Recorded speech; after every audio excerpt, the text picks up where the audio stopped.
In today's video, we'll be unboxing the Woodland's leather boots. For those who don't know, Woodland company was founded in Quebec, Canada by a man of Indian origin.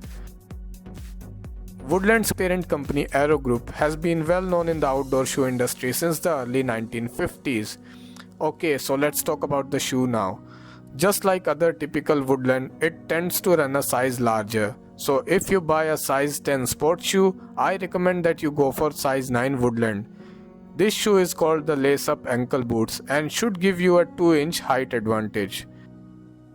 This shoe comes in two colors. The one you see here is camel brown and the other one is olive.